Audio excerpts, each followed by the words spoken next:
teacher go to school? And here's your... What do you think of what's going on right now, mate? These evil little invisible parasites. Satan-worshipping Freemason moron. Do you understand what I'm saying? We're not run by factions. Get the fuck out of camera! There are much more powerful international forces in play. Is this pink eye? Is this what pink eye is? I don't fucking know what's happening.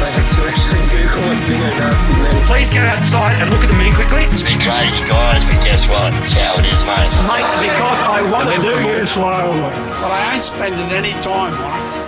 Welcome to the Conditional Release Program, a podcast that delves into the netherworld of cults, crims, and con artists. I'm Jack the Insider, otherwise known as Peter Hoisted for tax purposes. And I'm Joel Hill, and the zone is well and truly flooded with shit. What's new? Yeah, that's right. So, where the fuck do we start with this? I mean, it has been a very dumb time to be alive, both locally and abroad. We've got cookers finding it increasingly difficult to find things to be, like, genuinely upset about, and they predictably turn their sights just entirely to immigration. Well, it's not just cookers, it's political parties on the right too, Joel. Just, Gina fucking Reinhardt. Cookers are still upset about walkable cities, you know, medical intervention, medical innovation, renewable energy, electric cars. Oh, yeah. I guess they are. They are upset about lots of things. No, you're right. It's not just immigration. Killing people in the DRC just by having a battery. Yes, exactly, which is something they've always cared about. I've always noticed they're front and center worried about the welfare of African children, especially when Elon Musk decided to kill millions of them by revoking fucking US aid. They were all over that because they care. Oh, God, Musk going hammer and tongs at the moment in a federal courthouse in Oakland, California. Up against Sam Altman. Sam Altman, sorry. Yeah. And who's not a good person. That is very, very funny indeed. It's the battle of the assholes. It really, really is. Yeah. I don't know how it's all going to end up. It's just showing us just where power lies in this day and age. But yes. It kind of is. Yeah. It is basically a circle jerk of assholes using the courts as a toy. Anyway. So, look, they are upset about all those things. They're probably upset about something to do with Sam Altman. Maybe not. I don't really care. But, of course, what they really want to do is they want to blame Albo. But when they can't blame Albo, it's the fault of Joe Migrant. Now, who is Joe Migrant? I don't know, but he sucks. But Albo's letting him in the country, and he's ruining the country. That's right. Taking away our Christian values, mine and Russell Brand's, who's come on board with the whole Christianity thing quite recently. Blessed be. But he's very serious about it. And I, for one, am not going to take it anymore. I've had a gutful. Best country in the world. Yeah. Best country in the world. So, look, it is about time we got back to what made this country great. Now, I'm not sure what that is and how it worked or how it happened, but I want it back. I want the good old days back. I'm not sure if they were that good, but I'm going to make them up. And I am definitely prepared to stand around and yell at buildings until we get it.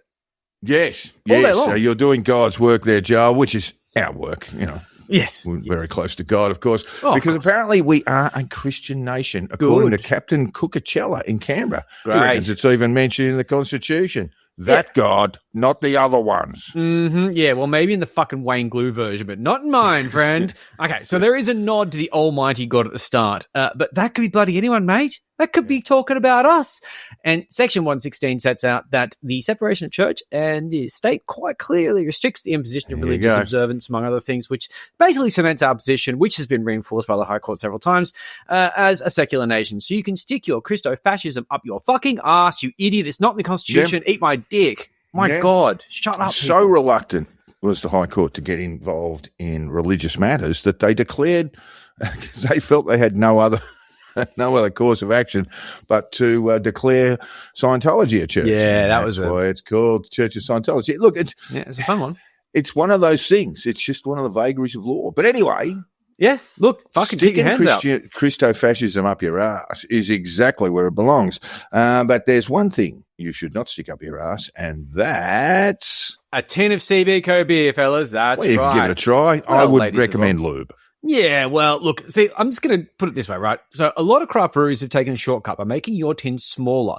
Now, most don't dare go down to 330ml or below, but you'll easily find a 355ml tin, and it just looks a bit small. It's an outrageous price. You're like, what am I getting for this? The CDCO sticking with tradition, sticking with the winner, the good old days, the traditional 375ml can. But that does pose a problem because it is indeed very hard to stick up your ass. So if you're buying beer with a mind to do the Dave O'Neig's and give yourself a hoppy, delicious cleanse, I would actually steer clear of CBCO beer. I would go nowhere near the website, cbco.beer. I would just call it a day on that because if you use their cans, you may find out that you're causing secondary medical problems. Now, if you do decide to be a brave person and give their very good beers a crack, and you know what I mean by that, put voucher code CRP10 at the checkout, and if you tell them Dave O'Neigh sent you for an enema, they might send you something special in the package. I'm not sure what that is. I'm not sure if it's going to be a good thing. Lube, I want maybe. a lot of lube, yeah. All I would say in relation to this, Joel, is I'm glad CBCO do not do the 750ml depth charges of the olden days. Do you remember those? They ease in, but you know. Oof, that's a long neck in a can. Yeah. And, save that for an egg who's got experience. You just it's not physically possible to stick that up your ass. It's a little depth charger. I got a recent shipment and I said that I'd give them a very extra silly shout out this episode, and I hope that satisfied the marketing department. Glad you're being sorted out, Joe. But of course, if you have some money left over, listeners, from whatever the hell whatever Joel was talking about anal sex and beer and God knows what. Yes, it is hard. Throw some of that money, some of your hard-earned cash on our Patreon. You get bonus episodes and we get the warm and fuzzy feeling of money going into our bank accounts, which is warm. Really, it's very fuzzy. It's warm. It helps keep this thing sustainable and pays for the extensive therapy required to cover the topics in the show. We got a few of those today, Joel. Yes, Jack. It is a show that keeps on giving. Trauma, that is. So let's glow like an expectant widow and get stuck into the news.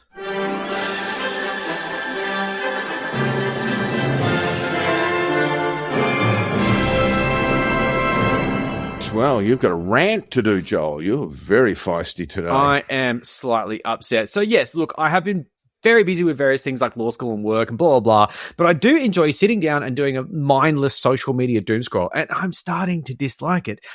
I think Facebook is fucking with me and intentionally serving up things that piss me off. But the problem is that Twitter used to be, like a haven for intellectual conversation. Now it's just full of Nazis, so I can't touch that. And it's often Facebook where, like, I just feel like I can just get some dopamine, some quick dopamine, take a moment, relax, and just see what's on the cracking. Maybe see some friends, probably not. It's just fucking dire, man. Now, I know Facebook does not reflect real life, and there's probably a lot of inauthentic accounts on there, but I'm finding it incredibly frustrating to watch the other side of politics floundering around in this moment of international crisis.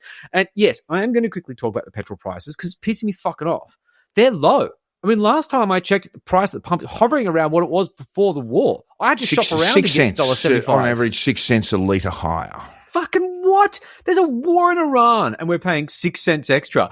People in other countries are struggling to get anything, and we've done deals overseas. Yes, Airbus elbow. And yes, okay, this is in part doing in the excise being reduced. Fair enough. But they did that. That's a decent measure. And of course, we cannot overlook the incredible diplomacy that's happened with our federal government. Love them or hate them, they've done a good job here. They've leveraged our trade position to get us what we need in a time of crisis. Are you fucking serious? So look, you may not love them, and there's a million reasons not to love them. You may not hate them, and that's fine, but you have to hand it to them for this. They've done a fucking great job of getting through this rather shitty time without having to sacrifice a lot. It's fucking insane. Now, the thing is, though, you don't actually have to hand it to them, apparently. In fact, you could be really, really angry about it.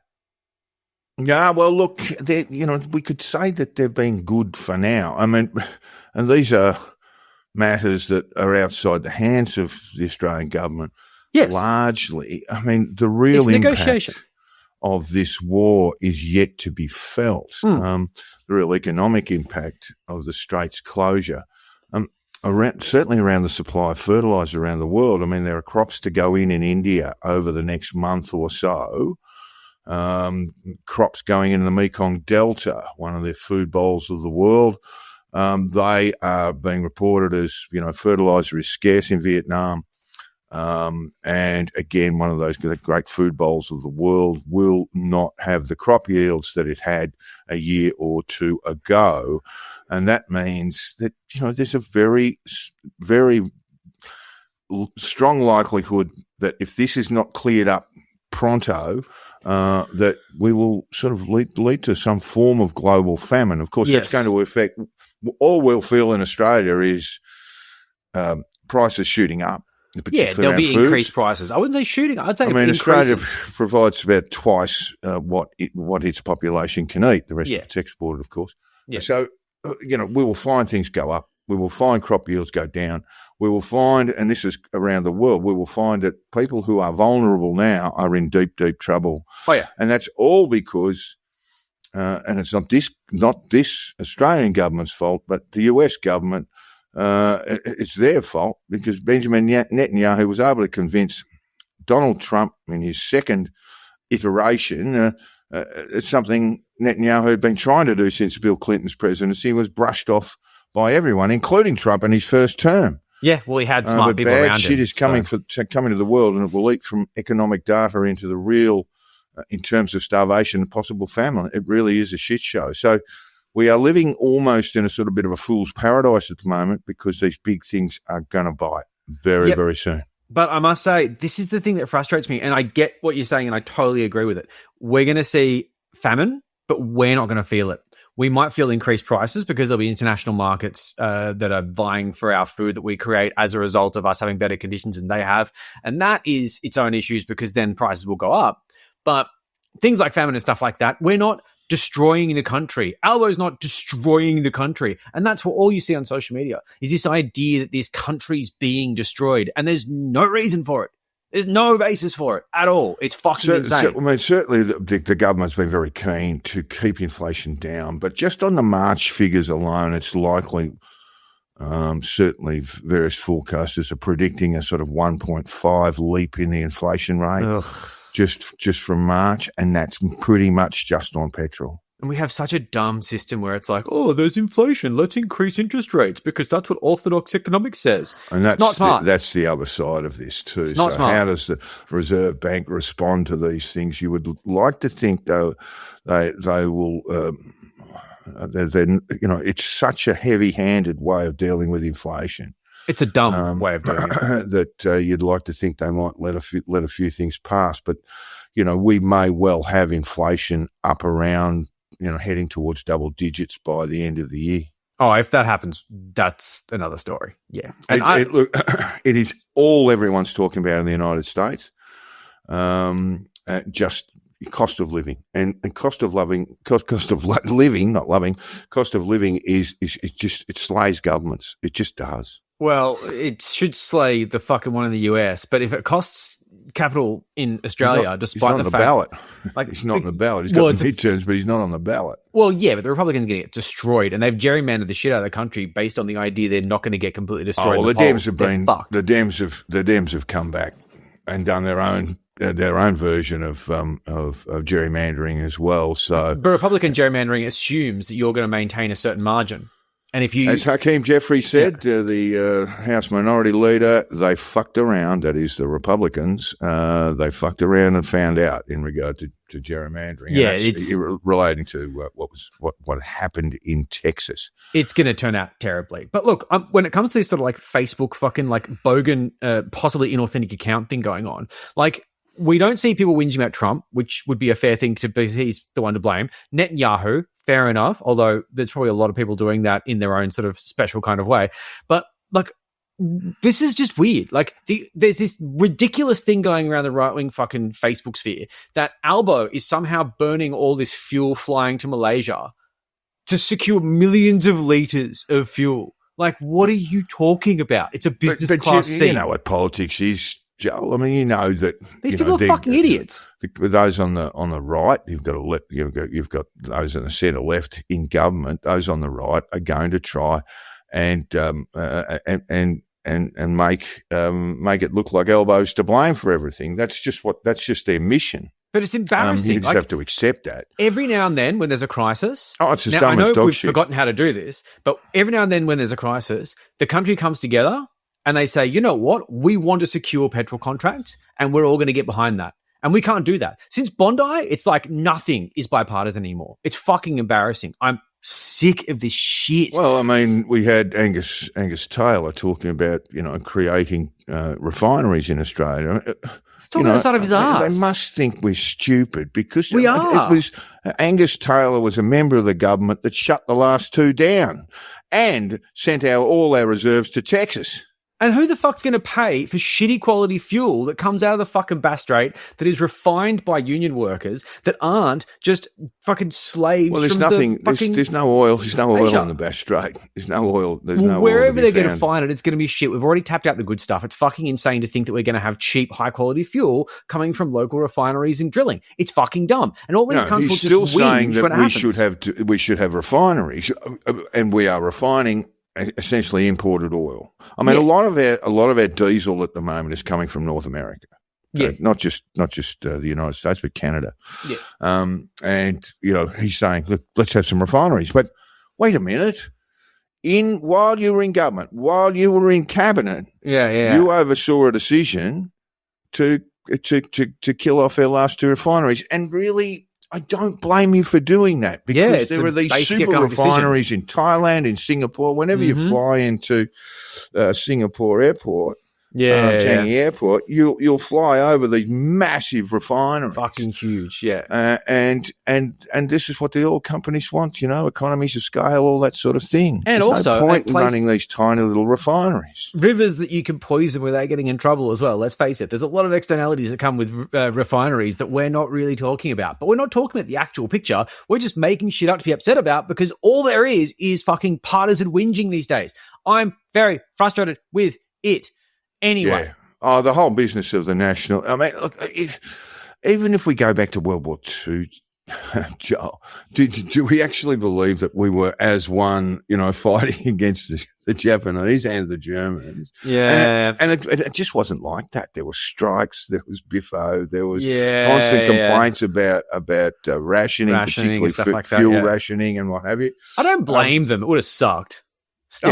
Oh, it would have been terrible, but basically, I guess what you might say about people back then, back in the 1940s, was they had lived through a Great Depression. What we've lived through is a pandemic, which is sort of Nothing largely but unresolved, I prosperity. think, intellectually or emotionally yes. in communities. In But certain places.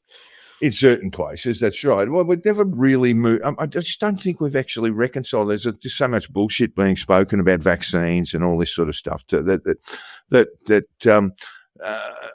we've never really sort of got over that. And of course, you've got cookers who are still grinding their teeth about it all, even though it's a long way back in the rearview mirror. We're all meant to be dead. But we are. When am I going to die? No. I spent my money. We do live in a sort of we do live in a paradise. It might be a fool's paradise. Yeah, but we I do would live agree in a with that. paradise, and our expectations are just overwhelmingly bad. I mean, that government, whenever things are bad, government must deliver. Government must come and save us. Government must give me $20 so I can catch a train tomorrow. Yeah, and like the untold fucking story is the fact that, cookers have only just recently realized that there's slave labor in Africa because it's been brought to their attention for the sake of renewable batteries. But like we are But it's not, Joel. But like, I know, and it's not. I mean, actually cobalt the way it works. is. Yeah. I mean, you might find it in. I've got a laptop here. There might be a cobalt-based battery in there, but it's not used in EVs, not these days, and it's not used anyway. You know that, and I know our listeners too do too. And this is why I would strongly advise people not to be watching this Spotlight Channel 7 stuff. Ever. Not ever. Because it started badly, the new reprised edition. Yeah. And it's not going to go any further. I mean, there's a lot of soft soaping on the right there with Hanson and what have you. And then there's this sort of nonsense report on cobalt and slave labor, and this is how our renewables are all made. I mean, that report, well, Media Watch kicked the shit out of it. Yeah, right. So, and even your dog is unhappy about it, Joel. she is. She's got the shit. She's like, Bartlett. That's what she's saying. So look, the thing that pissed me off though, as I'm saying, like, we live in a economy that's built on the back of slave labor. We get cheap socks, we get cheap food, we get cheap all sorts of things from overseas. And yet we continually whinge about how bad we've got it. When you don't realize that people live in fucking squalor. They work 18 hours a day to keep this going for us. Yeah, foreigners. And then they come over here for a better life. We get angry at them for it. Anyway, so look, I just want to also just divert this because we're going to be talking about this for fucking ever at this point. So one of the thing about Airbus Albo is he's doing basic diplomacy, and it's really frustrating to look at this being like trivialized as something new and novel and weird. Yes, politicians go overseas and they have conversations and deals happen and stuff is good. Thanks, mate. It's great. So how about the fact that let's think of this. Imagine Scott Morrison going to fucking Malaysia and asking to secure petrol. They'd laugh him at the fucking door. They would look at him like a joke. And let's just remember that these are Muslim nations that we're dealing with here with Indonesia and Malaysia. And the other option on the cards is apparently Pauline fucking Hanson. Not going to work. Yeah. Not going to work. I can't see Pauline negotiating with other world leaders. No. Well, especially not ones from Muslim majority countries. But my God, all they have to do is Google her name and they will just be fucking, they would not let her in the fucking country. And rightly so. A lot of this diplomacy is built up over years, and it's built up with contact. So what the Malaysian Prime Minister Anwar Ibrahim, who's been around the political circuit and been jailed, jailed for political reasons in Malaysia, he spoke. Referred to Albo at a presser where he said, I appreciate Australia's stance on Gaza, calling for an end to hostilities, supporting humanitarian assistance and working towards a lasting resolution. That position matters and Malaysia welcomes that. That's just something I haven't seen reported. I just heard it on the radio and I was like, whoa, holy shit. So look, while I'm sure a lot of our listeners don't like Albo, don't exactly feel like Albo's been exemplary on Palestine, and I understand that, I'm pretty happy the Malaysian PM feels otherwise, or might have been just giving a bit of a nudge in the right direction. But just to give some context, right? Galaxy Brain Liberal Senator Sarah Henderson, she called Albo's recognition of Palestinian statehood reprehensible. And like I said, I don't really need to explain why the Malaysian PM would be unlikely to share a stage with Prime Minister Pauline fucking Hanson. So yeah, like Albo right now is pretty fucking convenient. Things are going really well and people just whinge. So look, this general what the fuck sense has been compounded heavily by this bizarre reaction to a public awareness campaign to use a bit less petrol. Now, yes, the roof racks thing was fucking asking for it, and I get an Australian piss take, it should be taken the piss out of. Like, this is the kind of thing that if we still had like Full Frontal or The Late Show, you would have sketch comedy of people doing really dumb things to save petrol, and we'd all laugh about it, but we'd still go and check our fucking tires. But no, we're actually angry. Now, maybe it's a bit paternalistic, fine, but every dickhead who balked at the idea of checking their tires are probably rocking 20 PSI. Go to the servo and check your tires and don't be fucking weird about it.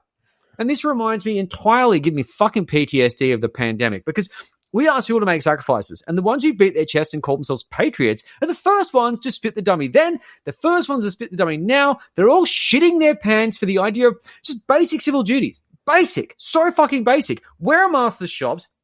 Pump your tires in a petrol crisis. Don't be fucking weird about it. You're not a patriot. You're selfish. Now, I've just tried not to use my aircon. It's not a big deal. It's not hot. I've checked my tires. They're fine. Cool. Been trying to drive conservatively, just a bit, don't race for that. Don't do that. It's not the end. It's not much. But on aggregate, it serves a purpose. We're all doing our bit, right? It doesn't actually cost me anything. Maybe a few seconds. Probably not. Maybe a few moments where I'm not a perfect fucking climate, my shitty old car. Like, oh my God, this is like East Berlin. I'm in communism. You are bedwetters. You cunts. And just making everything about migration is just a distraction. It's so ridiculous. I can't think of any migrants with attitude problems the size of yours, and this kind of selfish, shitty nature of this average Aussie patriot is just so counterproductive to the idea of a healthy society. So yeah, the big cars are fine. I don't care. You bought it ages ago. They're a bit cunty. You probably knew that. But whatever. You bought that before the war. Whatever. I'm not going to lose sleep over that. But can you maybe just like not idle it outside the school for 15 minutes? Like, you have a V8 Hemi. It doesn't need to be turned on. No one drives V8 Hemis anymore. Just to, the bloody stupid Ram things probably have them. But fuck, whatever. I hear them.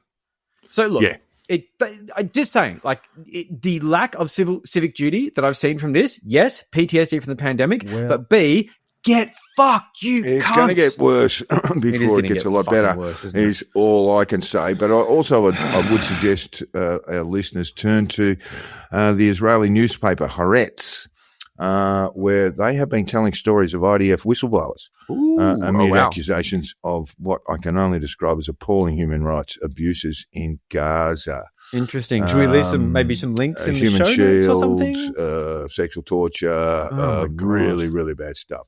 The tide is turning heavily on Israel. Haaretz, as anyone will tell you, is a left-wing Israeli newspaper. It is decidedly anti-government. Take that as far as you want to, but yes, Haaretz.com will open your eyes to a few things that have been going on in Gaza for the last couple of years, that we always kind of suspected, but yeah, there's some mounting evidence at the moment. All right, well, we have some breaking news, folks. And this is a bit of journalism. He's been doing the journalism, has Joel. So I'll let him take this story. Yes. Please. We do have some breaking news. It turns out that alleged child sex offender Desmond Filby is indeed a child sex offender. So I guess that sort of takes the shine off the breaking news aspect, but we do have more. So, of course, this aspect is bearing the lead, Joel. Well, because the mainstream media has covered this, and basically they found child abuse material on his devices. So you've all seen that. That's been floating around. It's either the phone or computer. We don't really know. They said hundreds of something images, videos. I don't fucking know. But of course, as we expected, the bloke's up to his gills in child sex abuse material. We're not hugely surprised by that. Now, for anyone, of course, who thought and we don't know what the material is, whether it's I don't want to know. At the very high end of utterly disgraceful. I'm not quite sure about that. This stuff will be coming out as the coronial inquest gets underway. But we've found something else out, Joel. So let us know. Give us some background here, please, and then get into it. Okay. So basically, I got a bit of a tip off in the shitposting site, and I'm sorry to the person who brought this to my attention because I can't find the post. I screenshot it and I don't remember who it was. But thank you so much for the tip off. I really appreciate it. If you want credit, I'm more than happy to give it because I really appreciate it, and I think credit should go where credit's due. But look, it seems that Desmond's behaviour is actually fairly well known in the Myrtleford area. And there actually are several stories circulating about inappropriate behaviour towards children in public. Around children, yes.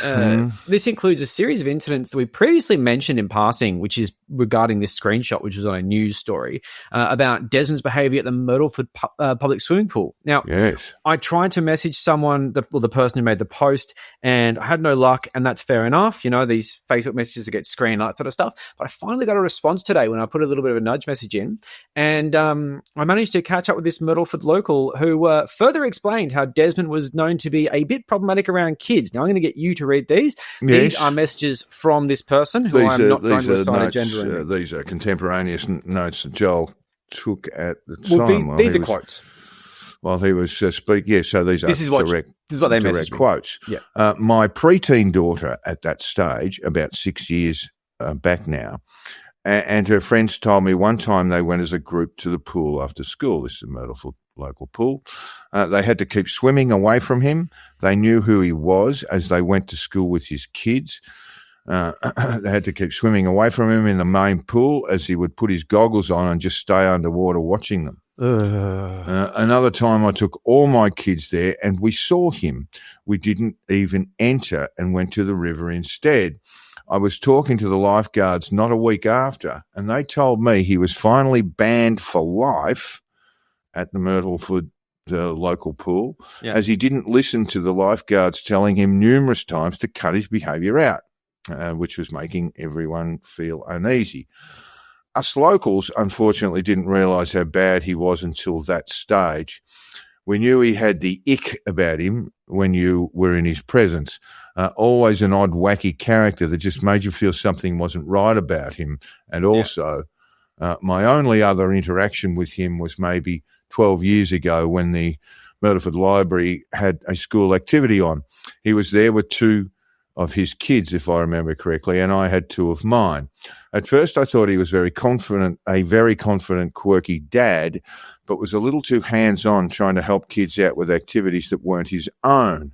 At the time, I really didn't think too much about it. It makes sense now that the signs were always there, and he was possibly testing the waters then before getting worse as the years went on. She later said, I mean, there was plenty of stories floating around these parts amongst the locals about him for the time he lived in Murderford and then in Porpunka. But small towns can also make up crap like the media unless those that were personally affected come to light. She also added, some of us adults here in town thought it was women he was doing it to until more local kids came forward about their experience. So, yes, we are dealing with a bit of hearsay, possibly, but there are some direct observations that this person has made. She chooses to remain anonymous. Absolutely. But well done, Joel. You provided an angle that hasn't really been explored by the media. Yeah. Yeah. It's so tricky. go on. So, look, I think that we had quite a lengthy chat, so I just pulled out a few quotes there. But basically what it sounds like is that there's a lot of rumors. She didn't want to elaborate on the rumors because they're unfounded and, she doesn't necessarily put a lot of weight in them. So you actually sort of prodded her a little bit about the rumours, and she said, well, no, I don't know enough about those things. That's what the so things she stayed with her own experience and the and experience of her daughters. Is that didn't right? elaborate on that, but did say that other kids have come forward with their experiences, but she didn't say, and I heard they said this. It's just that she's heard that other children have said, I had a negative interaction with Dezi. This all fits into the idea that the SOCIT guys were investigating him. You don't send 10 cops with a warrant just to, do a welfare check. Yeah. It's not. Yeah. And he knew he was fucked. He knows what he's done. Yeah. It wasn't skinny dipping at a fucking pool like he told his family. And the idea of getting your dick out around a young person, that's one of those things where it's like, indecent exposure. That's your good version. That's your least bad version of this. Yeah. Oh, okay, cool. Because that's not great. So well done. I'm told a lot of his supporters are not. Look, there are cookers there. There's no doubt about it. There's soft sets, of course. Of course. But there are others who are what we might call rather strident religiously, of the Baptist kind. Okay. And yes, and these are relatively small communities where everyone knows everyone else to a large degree. Yeah. And so, yes, most of his supporters are kind of, we hate the government type Christians, deeply conservative Christians.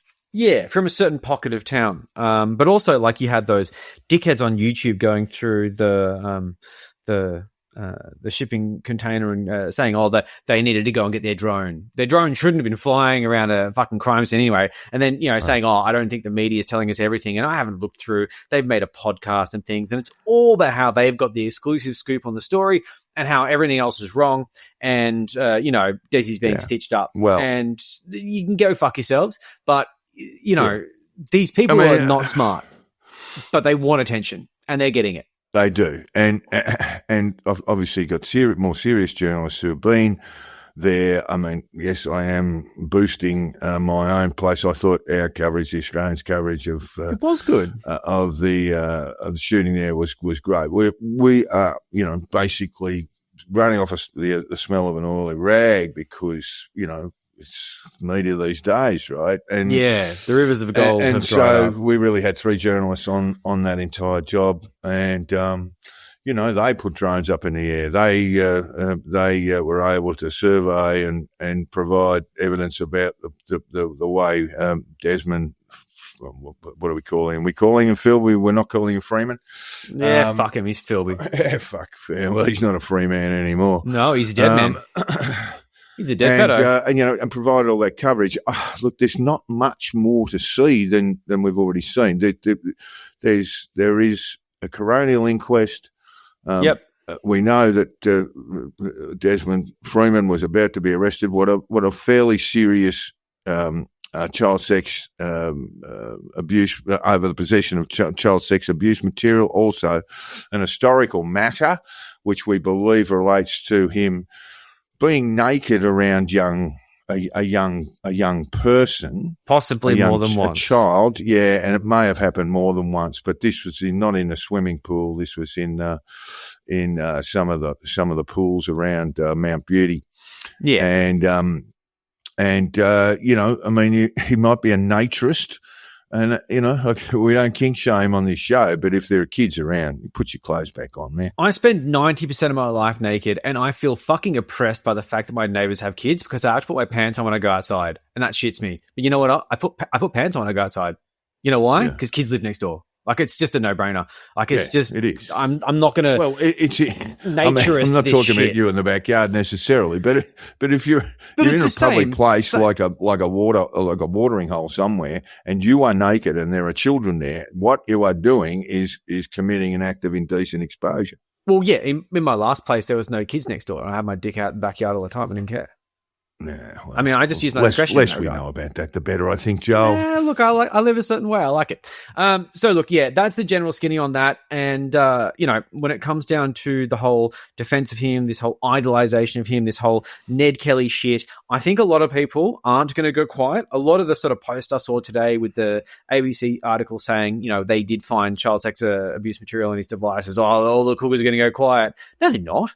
They're just going to say this is a stitch-up. They're all going to say it's a conspiracy. This entire thing is going to play into their narrative that he is somehow some sort of targeted individual for some bizarre reason, maybe linked to the fact that he did a stunt trial to try and arrest Dan Andrews. I'm sorry, but I don't, no. He's a child sex offender who saw the writing on the wall and did something very similar to the fucking guy who we're about to speak to, which is went all anti-authoritarian to try and hide the fact that he's an evil piece of shit. Oh, I think Rusty Brand is really way ahead of a lot of just absolutely destructive narcissists. Yes, that takes us into this next segment. I like that High segue. Priest of Grifting, Russell Brand, is back on the airwaves. He's born again. Hallelujah! Praise the Lord thrice. Because he's got a bookie book out called How to Become a Christian in 7 Days. Probably took him a bit less. But anyway, this is timely given his rapid ascent to godliness took place within a short space of time, little more than a few weeks after he was charged with rape and sexual assault. Yeah, so Brand's bookie book, which we haven't read and never will, is little more than just a grift to get ahead of the court case and drive the court of public opinion towards him, at least from the ranks of the religious right, which is where he seems to be trying to get his strength. Good luck, mate. No one fucking cares. Once they can cannibalize you, they will. So Rusty wants it known that he's a changed man. He is guilty, but not for all those sexual assaults, the actionable ones that he's alleged to have committed, but guilty, he says, of selfishness and exploitation. But it was all above board for a famous man, with women literally throwing themselves at him. Oh, I slipped over and fell on your dick. Oh, my God. The current media circus allows Brand to do what psychologists call moral licensing, and we have seen it many times before. Yes, we have. Brand adopts the virtuousness of the born-again Christian. It's a familiar pathway, sometimes involving religion, in others substance abuse or sex addiction, with offenders packing themselves off to rehab to become virtuous, essentially, and seeking to escape accountability for the sins of their past. It's a form of moral laundry. I mean, sort of whitewashing, and Brand is especially good at it. He was interviewed by Megyn Kelly, a soft soap interview it was too, where he scrambled to the high moral ground, washing himself of his behaviours in the past because he claims he is a man in the thrall of God now. Let's see what Godly thinks he did. So let's go through the timeline. In September 2023, the Times, the Sunday Times, and Channel 4 accused Brand of rape, sexual assault, and emotional abuse in separate incidents alleged by at least 4 women between 2006 and 2013. Not a good start. So within 12 weeks of the reports coming out, Rusty embraced Christianity. Oh, it's just a coincidence. He just found God. He left the UK. Weeks. Set himself up in Florida while police and prosecutors made their case against him back home.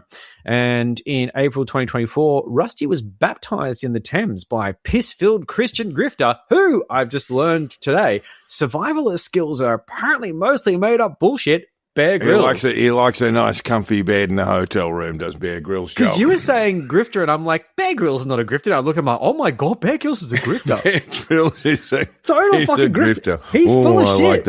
I like those Egyptian cotton sheets. Better get out and drink some piss for the cameras. I'll be getting back to those cotton sheets. Yeah, wow. No, he got caught a couple of times. Yeah. That guy sucks. So look, realistically, to set you guys' mind into the landscape, it's just a couple of turds bobbing around a river. And the teams. Surely this is the kind of thing that RFK Jr. just sees and thinks, oh, that looks like a place to take a dip with the grandkids. He'd have the jeans on, wouldn't he? Bobby Jr. would have the jeans on. Well, he just loves a swim in the Thames. He just loves a poo lake. That's just what he's all about. So, anywhere there's poo. Let's wrap up this timeline, Joel. Mm-hmm. So 9 months later, Rusty was formally charged with 5 counts relating to 4 women, including rape, oral rape, and indecent assault, dating back to 1999 all the way through to 2005. In May 2024, Rusty pleaded not guilty and got bail. He attended Trump's inauguration. Godbrothering Rusty is a huge Trump fan, of course, telling his podcast audience before the US presidential election. He got a vote, by the way. He's not he's the US not a citizen, fucking yank. Go on. In a straight choice between Donald Trump and Joe Biden, if you care about democracy, if you care about freedom, I'm not going to do his voice. I don't know how you could do anything other than vote for Donald Trump for precisely the reasons that they claim that you can't. Yeah. There's some logic for you there. Isn't that fucking special? So look, religion and politics are close friends in Rusty's world, and that's the world he wants to be a part of. So in December last year, Brand was charged with 2 additional charges of rape and sexual assault. And in February, he pleaded not guilty to the new charges, and his bail was extended. Bailey Whale, thank you. Bailey Whale. His trial was due to begin in June, but the date has now been set back to October due to the additional charges. The trial is expected to last around 2 months. That is just long. About end of Christmas time.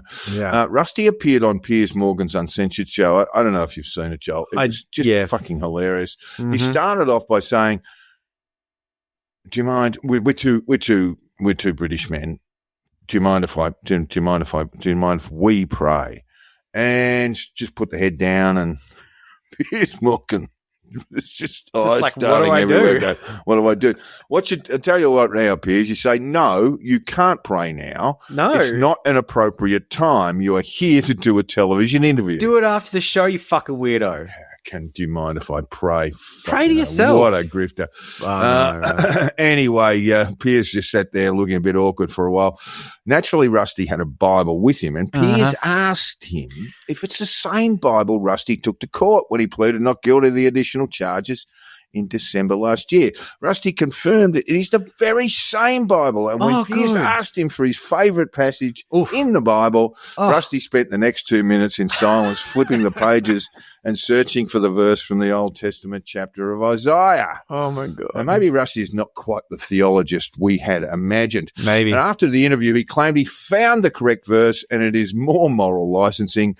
Isaiah 43:18 to 19 reads, "Forget the former things, do not dwell on the past." You can see it. What are you trying to say there? All that raping I did, allegedly. And all that would be great, but sadly for Rusty, there is a criminal justice system. And in the UK and in Australia, for that matter, there is no statute of limitations for sexual assault and rape. Boo. Yeah, it's not the same as the Old Testament Bible, Rusty. Sorry, mate. The good old days are over. You are going, and no, you are potentially going to jail.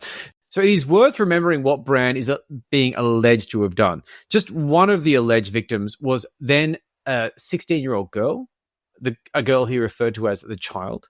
He told Megyn Kelly his actions toward this girl were exploitative but consensual and legal in the UK under the circumstances Brand described. Well, on consent, the age of consent in the UK, the age of consent, yes, is 16. But in regard to other forms of consent, the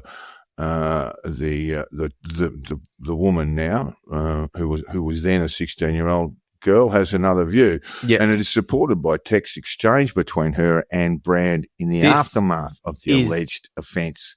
This is dark as well. The then 16-year-old was collected from her school by a driver working for Brand and delivered to his home in central London. When she got there, she alleges he pinned her arms, held her against a wall, and orally raped her while she screamed and begged for him to stop. Afterwards, she sent him texts which would confirm her allegations, and to which he replied, "I just wanted to see your mascara run." I am so angry. Yeah, fucking real man of God, you motherfucker. Anyway, this woman and other women will have their day in court and will be subject to cross-examination, all while Rusty sits in the Old Bailey with his now familiar prop, his fucking Bible. Mm-hmm. So, look, the court case will be watched by millions. It's going to get real grim. There's one thing we can say. Brand's born-again bullshit will not be worth a damn when he's in the dock, and whatever happens next is up to God. I'll have another. I mean, all these women have their stories to tell in a courtroom. It's so They hard. will be subject to cross-examination while that piece of shit sits in the dock flipping through his Bible. Mm-hmm. The other thing I noticed about the interview with Piers Morgan, who is a good interviewer, you don't have to like Piers Morgan, that's perfectly fine, but he's a decent sort of interviewer in terms of extracting things from people that they don't want to hand over. He's a veteran. But what was immediately obvious was how nervous Brand is and how he is looking at, he knows that he's looking at jail time, and he knows he's not going to handle it well. Yeah. In fact, I think he gave his answer. He said, "This book will give me the strength to find the truth in a prison sentence if that's what happens to me." Yeah, fuck off. So he's thinking about this a lot. Yeah. Epstein. Oh, well. All right. So, where to next, Joel? We had to cover this one. I have to open this one up with a very obvious statement, but it has to be said. The White House Correspondents' Dinner shooting was not a false flag. It wasn't. It wasn't staged. It was not a grand conspiracy to make Congress approve public funding for Trump's stupid ballroom, as much as it fucking looks like that. And yes, it was the first time Trump had attended indicating the evening. that. Yeah, I know. It's some of the people saying this has been upsetting, but it's not the end of the world. Like, who cares? We're post-truth. Who gives a shit? But it's still dumb. So look, he attended the evening. He hasn't attended the evening as a sitting president before. He famously can't take a joke, and that appears to be why. To lure him into the White House Correspondents' dinner, the association hired a magician and a mentalist instead of a comedian. Don't worry, Donald. No one's going to call you out for wearing a diaper, being an old man with how did he get that rabbit out of the hat? Yeah, it's the only thing you can do. Here, magic tricks. Here, Donald. Here's a set of keys. Here's some trinkets. Be amused. Like, you can't give him comedy. He will get sad because you can't take a fucking joke. Man, I miss Barack Obama so much. Anyway, so look, the shooter was not staged or planned, as tempting it is to believe that. You would be honestly forgiven for thinking that it was. So I'm not pointing my finger and casting aspersions here. I looked at this and just went, I need to have a look first, which is not a good place to be. Because we are post-truth now. Like, what the fuck does anything even mean anymore? So yes, the alleged gunman is this tech nerd, Cole Allen, whoever the fuck that is. Fine, whatever. Electrical engineer as well, Joel. That was his diploma. Teacher. And I think he was doing a master's in IT? I think he did a master's in IT ages ago. I think he's a teacher, something, And employed as a tutor. Something like so that. So variously described as a teacher, but I believe he was essentially a tutor outside of a school posting. To me, he's just a fucking guy with a gun in a hotel. I don't really care. Like, for example, the picture of him showing wearing a t-shirt with an IDF logo on it. Obviously bullshit. Like, duh. Come on, guys. That was never going to be real. Like, on what planet was that ever going to be real? It's being spoken of like it's just like, yeah, this is totally happening. Now, Caroline Levitt saying there would be shots fired that night. Oh, who fucking cares? I mean, it's a coincidence. Okay, fine. But yeah, I believe that Stephen Miller was using his pregnant wife as a human shield and grabbing her breast. Well, there was a bit of talk about that. I read Snopes on a daily basis. Just to flip through the misinfo. At this point, they were not convinced. that was the case. Well, because they were being rushed out and it's all very much contextual, which is totally that's fair right. enough. And if you take a still photo at that stage, you can make him look like he's doing anything. I mean, I'm not a fan of Stephen Miller, but Snopes said, nah. Oh, of course. But at the same time, fuck that guy. He was running behind, copping a feel and using her as a human I did shield. see Bobby Jr. slipping out of the exiting stage left, we might say. And Oh, yeah. Cheryl Hines. Miles behind. I know. It's like, here we are, right? Here we are. And look, here we but are, right? that wasn't like the fact that RFK Jr. was doing well. He was basically being carried out by security. But this whole tough guy image of RFK Jr. has come crashing down when you see this feeble old man who just can't perform a basic physical task. But we've realized that he can't perform basic physical task because he was in a suit. His superpowers are lost when he's not wearing jeans. He needs to wear his workout jeans. That's exactly right. And that's why he was such a feeble old man. Not because he's actually just a testosterone pumped fucking loser with absolutely no dexterity whatsoever. Good on you, RFK Jr. Do another pull up and maybe run once in a while. Anyway, so what are they going to do with this situation? Are they going to maybe improve security? Maybe, I don't know, 25th Amendment, Donald Trump? No. They're going to use this situation to, most importantly, try and get Jimmy Kimmel fired, and then somehow claim that Democrats, who couldn't fight their way out of a paper bag, are viciously violent thugs who won't even say bad things about Trump, despite the fact that he's clearly the worst president all time. And if someone was to shoot him, most of the country would celebrate. So, yeah, no. So this is the solution. Well, you've got to say, yes, go on. Sorry. You've got to say, you've got to describe Fetterman as a Democrat because he's a Pennsylvania Democrat. I guess so. I did sort of assume that. So look, Fetterman's about to be mentioned. He is a Democrat in Pennsylvania. So the solution is to get the taxpayer to pay for the White House ballroom. And this stunned me. Even Rand Paul, the fucking libertarian Rand Paul, the one who is known for opposing pretty much all government spending ever, is dick riding this idea for paying for the ballroom. The ballroom that's already paid for. Poster child for brain damage John Fetterman, the Democrat from Pennsylvania. He's also called for the ballroom to be built to avoid such incidents from happening again. This doesn't make any sense because this argument is that this wouldn't have been an issue in some weird giant fortified ballroom on the grounds of the White House, which may or may not be true. But the logic here is that the president cannot attend events outside the White House. That's where this goes. Yeah, probably. So, I mean, it should be said that it's insane. That Alan, checked into the DC Hilton the day before. Walked in with long gun, with one long gun and one handgun and some knives. As is his right to do. Yeah, that's right. Not so much in DC. I don't think there's even concealed carry going on there. But you could probably have it in a case though. But and no one said anything. And of course, then he walked in. I mean, look, I don't want to make light of political violence, but if you've got a pistol and a shotgun in a very secure room with Secret Service agents all over the place, you're not going to get within a bull's a bull's roar of the president. A shotty regardless is a terrible of who the president choice. is. Yeah, it doesn't make any sense. You've got to get up close and you can't. Like, it's just dumb. So, yeah, I mean, like, the entire thing doesn't make any sense. And I get, like I said before, I get why people would look at that and say, why has he got a shotty? This must be staged. It makes no sense. Maybe he wasn't even going for President Trump. Maybe he was looking for Stephen Miller. I don't fucking know. I actually don't really care. The story goes, some of the reporting, and this is sort of questionable, is that he intended to take out as many people in the administration as possible. I mean, look, consolation prizes in this admin, there's plenty of evil people, but they're all disposable and they're all pointless. So I don't see the point. I'm not going to try and get the guy's head. I don't really care.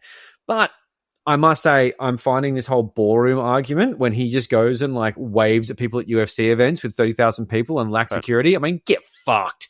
The argument doesn't hold any water. And the fact that people like Rand Paul and, John Fetterman, who gives a shit? But Rand Paul, come on. You embarrass me. You've got no fucking integrity. Someone got to you.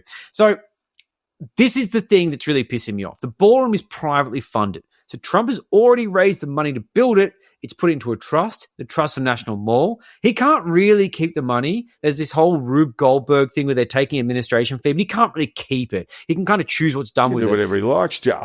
Well, He's the president of the United States. It's And held him trust and donated. he's for going to purpose. trouser that day.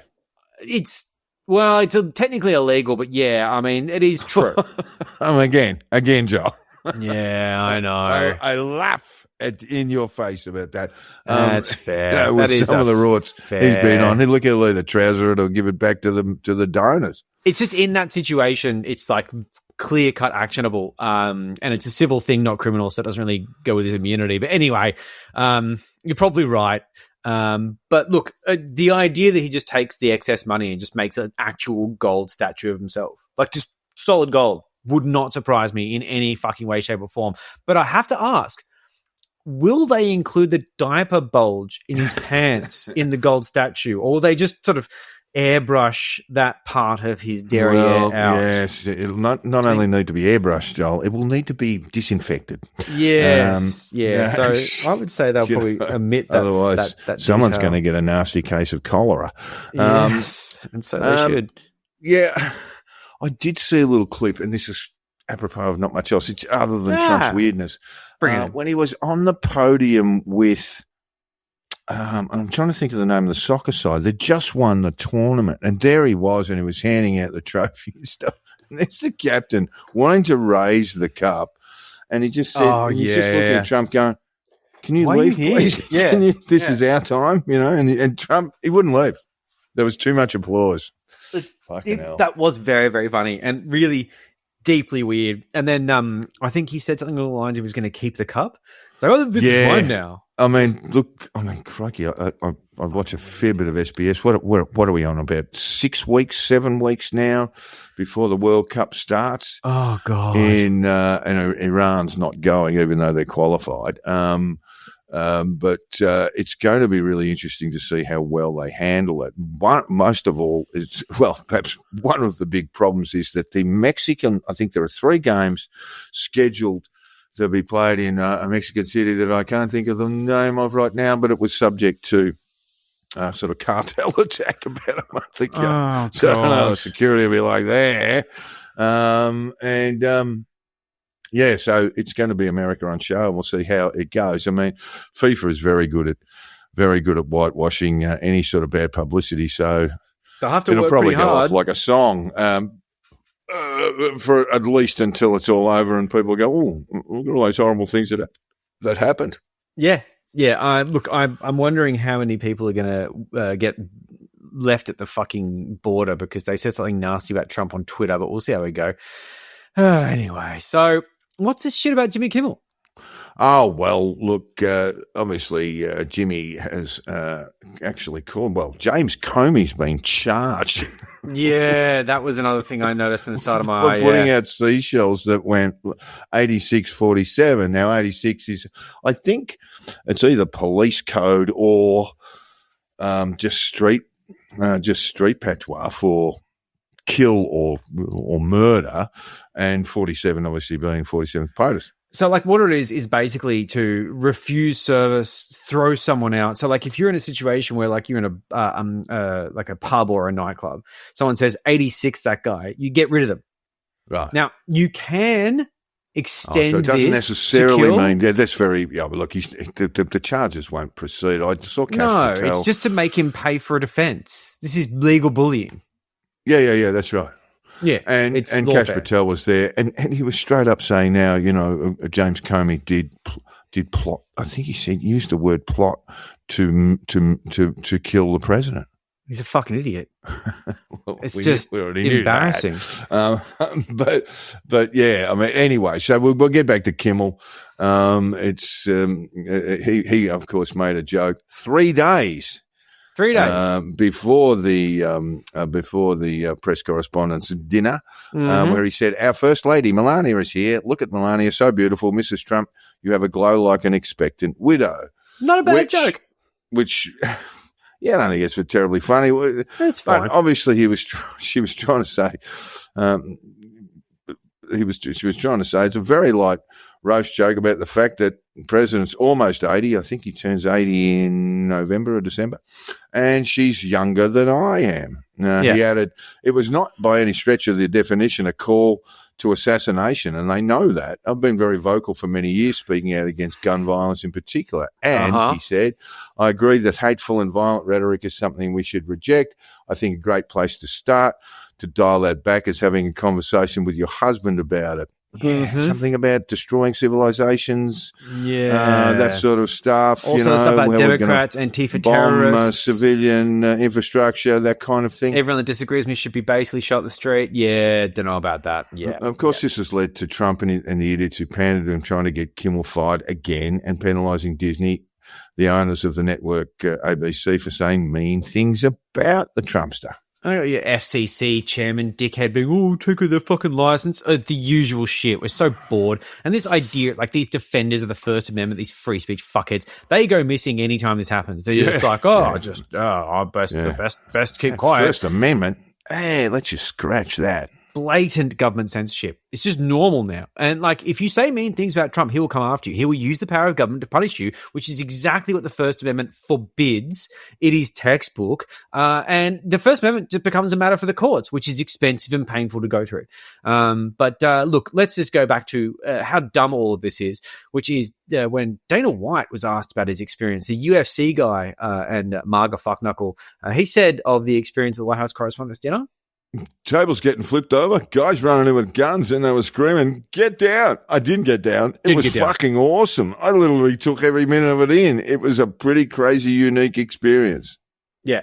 That's where we're at, guys. That's where we're at. That's the baseline now. I got to say, Dana White has a very large head, if we know.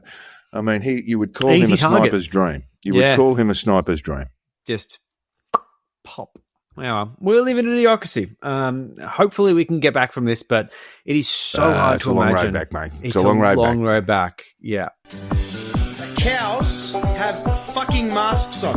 Everybody is up for the high jump if they deserve it. If they deserve to hang, they will hang. Rise up, Australia. Men of Australia, time to step up and be real men. Protect your kids or go down biggest cowards this country has ever seen. Hang that animals. So the Cook Nazi pipeline over the last year has made it a little bit less funny to cover these folks. It just sort of ends up being sad, you know.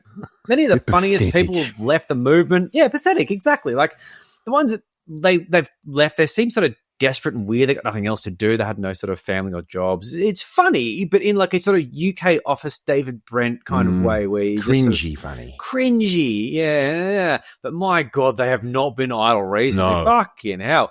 As they say, Cooker's going to cook, and it's all been happening around the kitchen, man. It's been fucking endless. So I don't even know where to start, but we're going to have to play catch up on this. We're going to leave the headline till later because there's a broken promises pile, which is stacking up quite heavily. But Dave has said he's going to come on and talk about Cookerchella in Canberra, which was held on April 26 to an estimated audience of between 250 and 500 people, depending on who you ask. But in fairness to the organizer, he didn't go full Cooker maths. He was happy with the 500 people turning up. And that's got to pay that. Got to pay that. He didn't say 5,000. He wasn't a fucking idiot. They had a decent setup, lots of branded tents and flags, and you know the rest of the sort of Aussie stuff. The stage was modest but half decent. The sound system wasn't completely shit.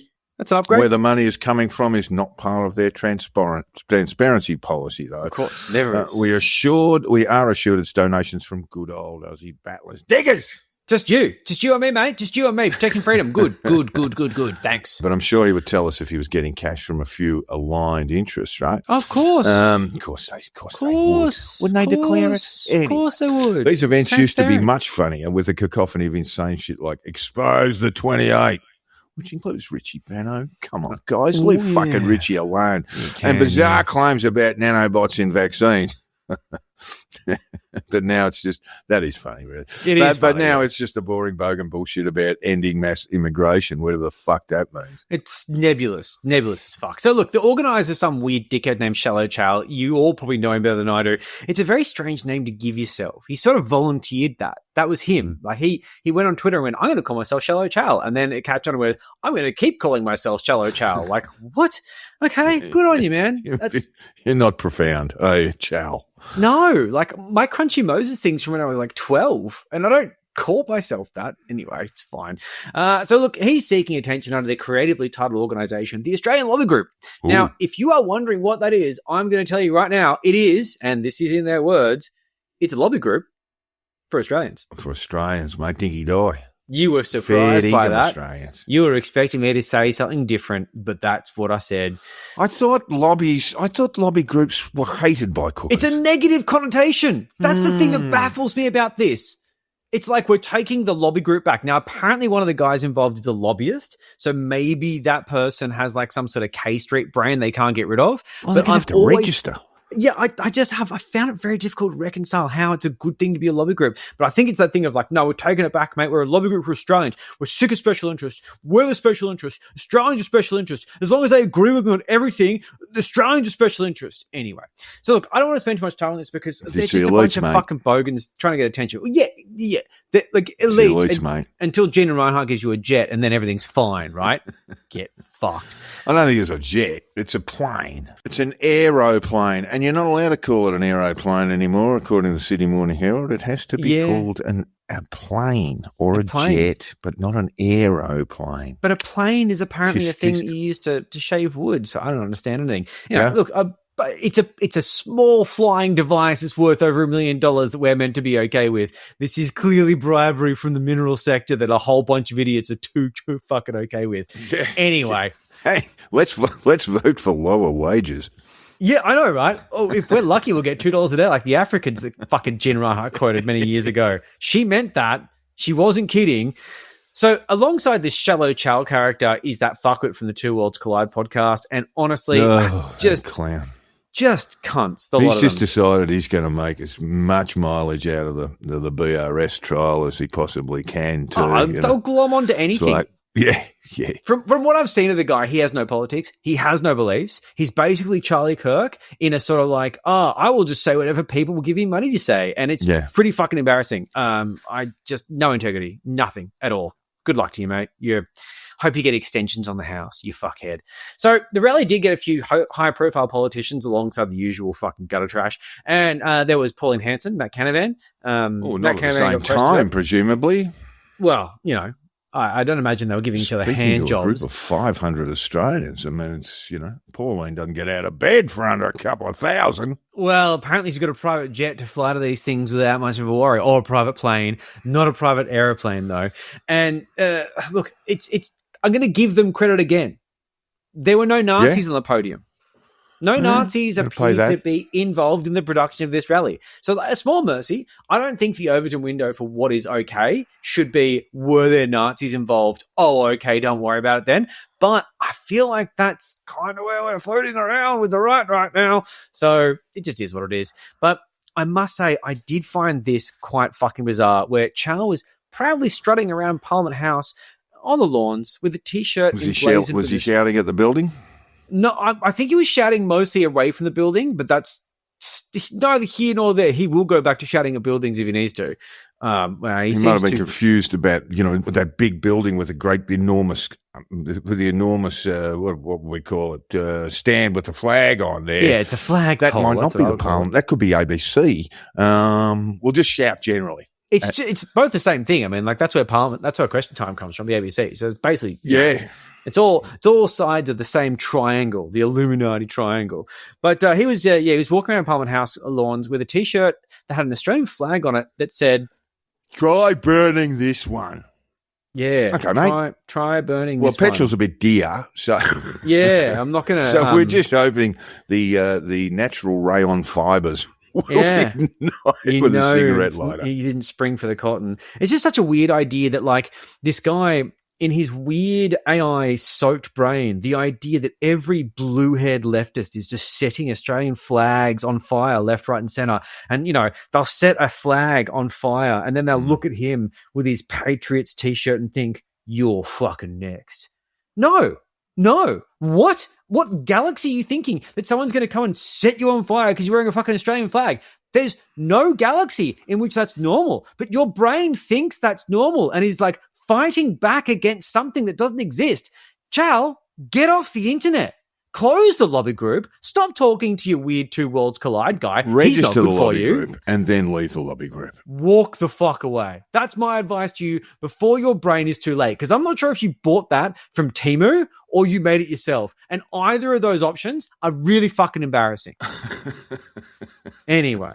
So look. Anyway, another thing we would like to glaze over, but we have to deal with, is the coordinated booing campaign orchestrated by white nationalist and Kmart enthusiast Beck Freedom under her Fight for Australia banner, which used to be March for Australia until Nepo Nazi Hugo Lennon took over the Facebook accounts and wouldn't give them back to Beck. Oh my God, they're just trash, aren't they? You got two-factor authentication out. So Beck publicly called for people to boo at Anzac Day event. So the classic just asking questions approach of, will you be booing the Welcome to Country this year? And then when she called out on, someone says, oh, well, you were inciting that. It's like, all we did was ask a question, but okay. God, you're so basic. Oh, my God. Good Lord. Anyway, so Tom Tanigan did a video on this. He explains it all. It's got all the receipts showing this is a coordinated effort, mostly by former members that are now defunct, at least formally, NSN. Yeah. You'll see or you won't. I don't care. But it just sums it up. There's no point in us going into this. It's total double handling. But one of the things that did come out after Tom pulled the trigger on the video is that one of the members was subject to an incredibly funny media scrum moment where 24-year-old known neo-Nazi Eli Toby was approached by a Channel 7 news crew outside his parents' home near Penrith, where he happens to also reside, and was asked questions about the incident. Oh, yeah. No, I think he's having a great time. There's lots of bricks. Life is good. It reminds her of the good old days.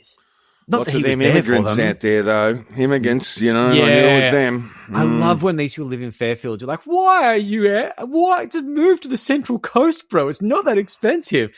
Anyway, so he asked them when he was questioned how they found him, which is a reasonable question because he was probably a little bit worried. But then he was asked whether his parents knew about his little dawn service booing activities, and he said this. I haven't told them yet. I'd rather you guys not tell them, just keep it between us. It's on the news. There's cameras out there. There's a whole crew there. They're blazing with Channel 7 logos, you fucking idiot. He just must be flipping the remote. As soon as the story comes up, bang. Channel 7 is bang. Straight over to Channel 10. When it comes up on Channel 10, bang, straight to the ABC. And he'd hate every minute of that. And then bang, straight over Channel 7. Wait, they're still covering it. Straight over to Channel 9. It is. They would take Can I get you a cup of tea, darling? It would take a lot more skill. Can I get you a cup of tea, Mum? No, Can you he'd get be me a asking cup of tea, Mum Mum? for a cup of tea. Exactly. Get out of the room. No, it is giving me huge Mummy doesn't know that you're in Nazi vibes, which is an excellent Frenzel track you should all listen to and repeat. But he was apparently snapped at the stunt they did at Parliament House. So I'm guessing Mummy actually does know that he's a Nazi because that's already on public record. But it gets better. It's so good. Yeah, look, if that wasn't enough proof that this kid, Eli, is an idiot, he was asked whether the dawn service was the right forum for his protest. He admitted, I haven't really given it much thought, to be honest. He's being honest. He actually is being honest. He is being honest. Beck Freedom told me to do something, and as a Nazi boy, I did what my Führer told me to do. Great. And he also said, I'm not sorry for it. I'm not sorry. Because, never mind. I should be able to say what I like. Freedom. Yeah, that's going to work out well. So First Amendment, mate.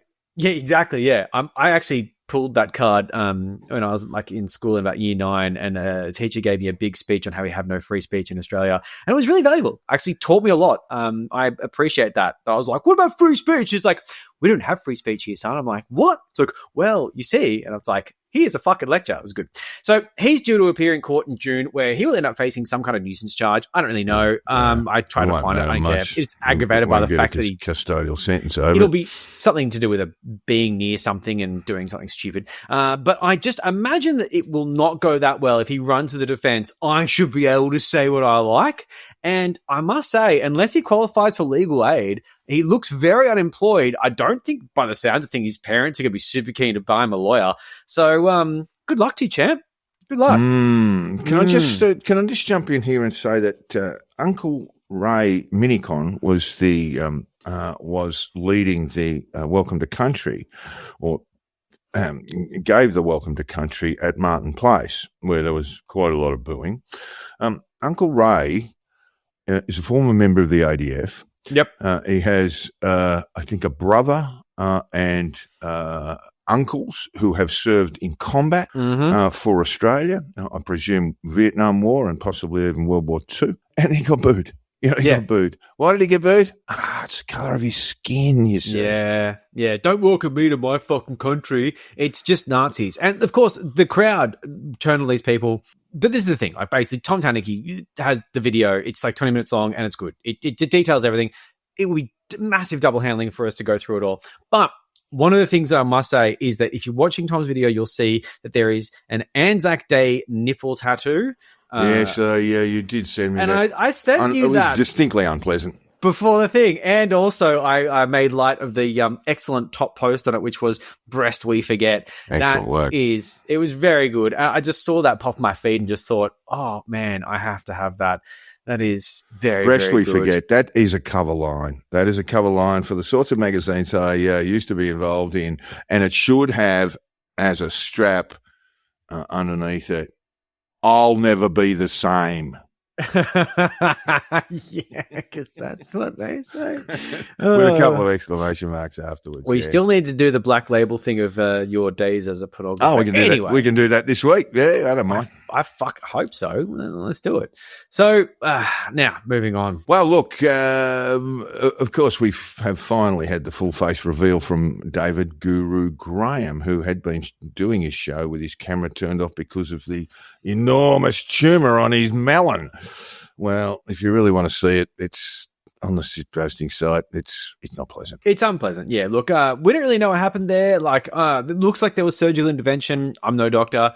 I know from sitting in recently on the defamation hearing where Guru was a defendant, he has had a very shitty year, and his face is looking good. Yeah, I don't feel like cracking jokes about him, but I mean, maybe he just gave that enormous tumour a bit of a squeezing and just absolutely splashed the mirror. He actually doesn't have to. Just like bukkakied the mirror with pus. Constantly wiping it with a tissue because it's doing something. It's not good. It's weeping. It's oozing. It's weeping. It's seeping. I'm weeping. He's weeping. We're all weeping. Yeah. So, look, I know I'm taking forever to do it. I'm going to do a Guru part 2 at some point, which will detail the hearing. Might do it as a black label episode. We'll see how we go. Depends on whether I have to be a bit more careful with the whole thing and maybe release to the public after the judgment's out. I don't know. But look, there's a few things I will say here. Guru was tired. I mean, like really tired. And he attributed this to strong painkillers, which is not a good sign in itself. If you need to take strong painkillers to get through the day, then something is bad. Yeah, obviously, and it will fatigue you. And but also, I mean, he's doing this in court, self-representing. He was on AVL, so he was like, through the Zoom thing, he was on his boat in a fairly significant defamation. But he was struggling, because he'd given up his legal representation. This is the stuff that I'll go through in the recount because there's a bit of legal stuff in it. It's long. It's like it's not a 4-minute thing; it's 40 minutes. But the main thing that he said, which was in one of his many fits of rage throughout the hearing, and there were many, and they were quite funny, was that, and this wasn't great, that he didn't know how long he had left.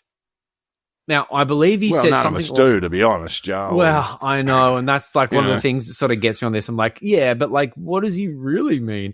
But I believe what he said was a week, a month, or a year, I don't know. And this was basically to seek adjournment for the hearing. He was having a very shitty time trying to keep up with this because he's just not across it. Like he realized how out of his depth he was. One, really he's completely out of his depth, and two, he's a sick man. He is a sick man, and he shouldn't have been in the situation he was in. And I genuinely felt sorry for him. Anyway. Well, he's the master of his own misfortune, isn't he? He is, but like that doesn't, but the misfortune, it doesn't make it funny or particularly amusing. It was still quite sad. So look, the more details will come, fair enough. But that's the thing that I got from that, which was basically this untreated cancer has taken hold. He's in a world of shit. He's taking painkillers. He's had some kind of surgery. I don't know what kind of treatment he's doing, but he had a lot of hair, as you can see on the photos, blah, same as before.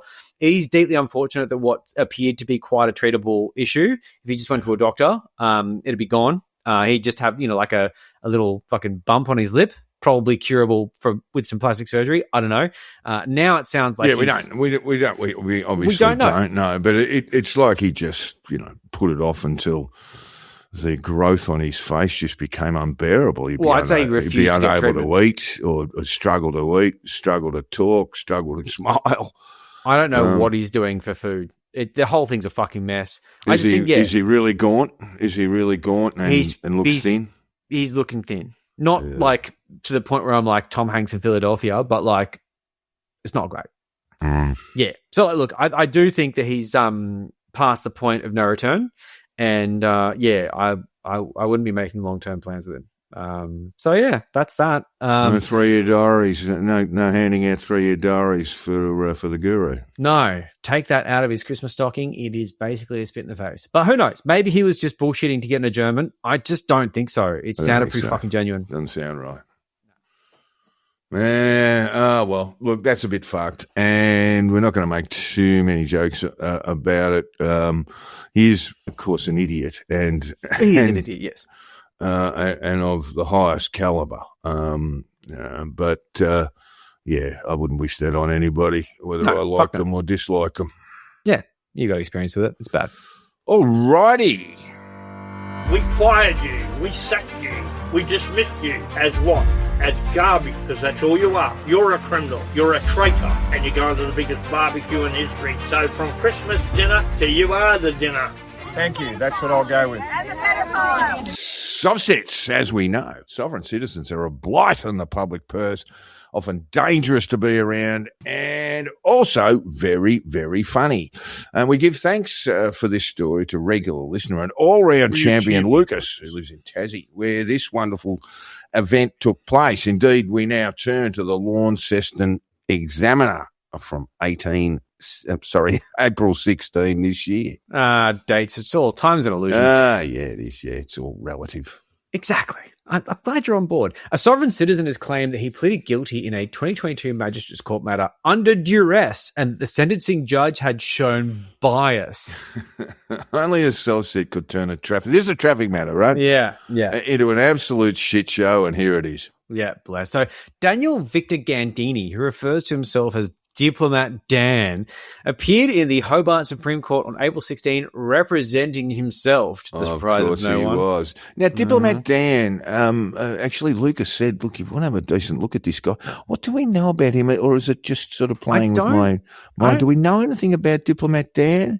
Please send us a message. I have a feeling he might have come up on the soft-sit radar. He probably has. Somewhere along the line. But we'll have a bit of a look into Diplomat Dan later on. Anyway. They all kind of sound the same. Anyway, on you go with the story, Joel. So he was appealing a lower court decision over a 2020 traffic stop in which he refused to comply with an order to undergo an oral fluid test. Mm-hmm. Devonport magistrate Leanne Topfer sentenced him in 2022 to time already served for the refusal and other unrelated matters. So time already served. Time already served.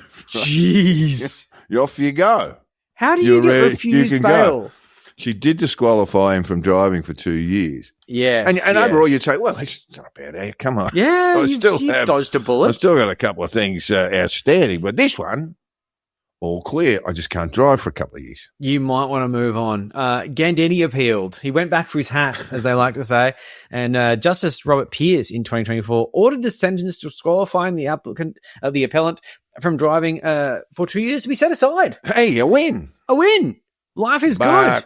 But Gandini was already in custody on unrelated criminal matters. Oops. He's a naughty boy. Not he the is Messiah. A bit of a one-man crime life. Yeah, so maybe just, But that's why you'd be a subset, because you don't believe in the law because, hey, it's inconvenient for you.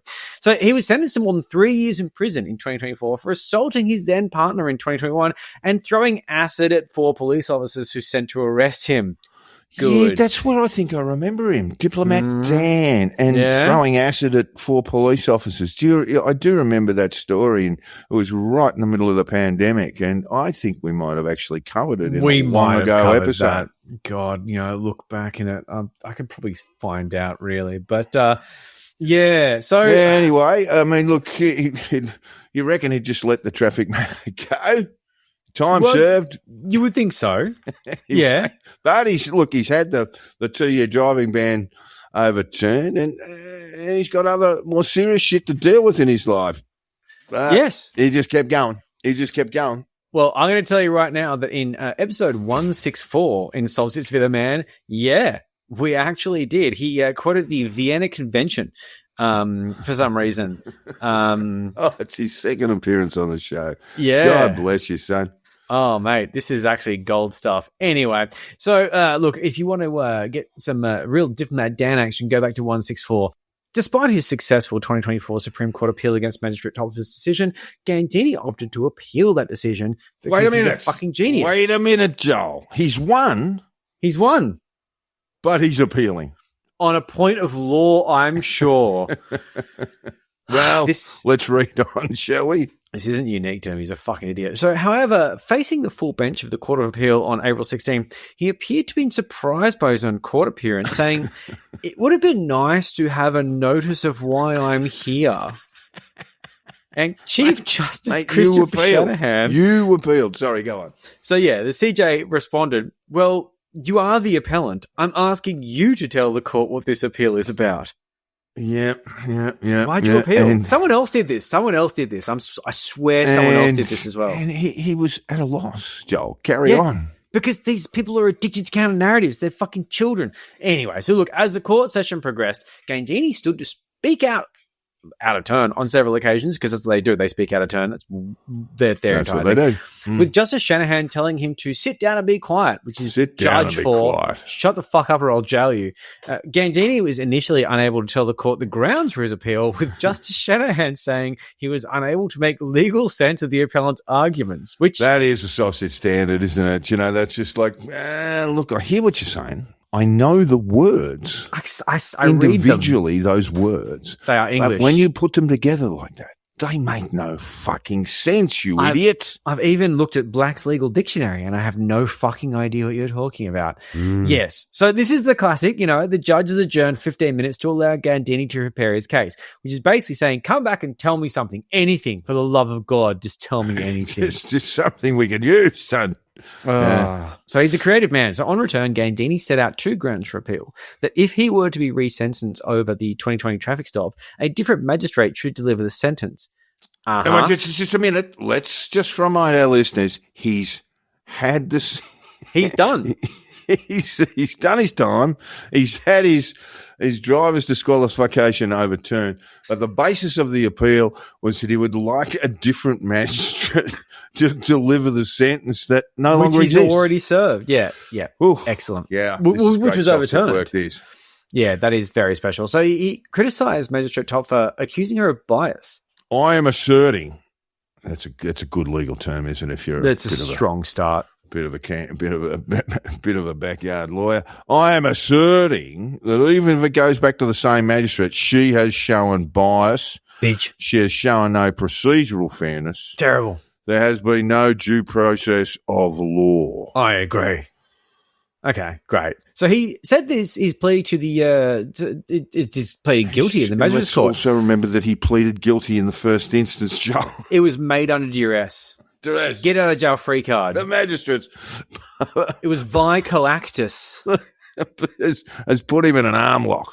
Yeah, 100%. And he's tapped the mat 3 times, and that was it.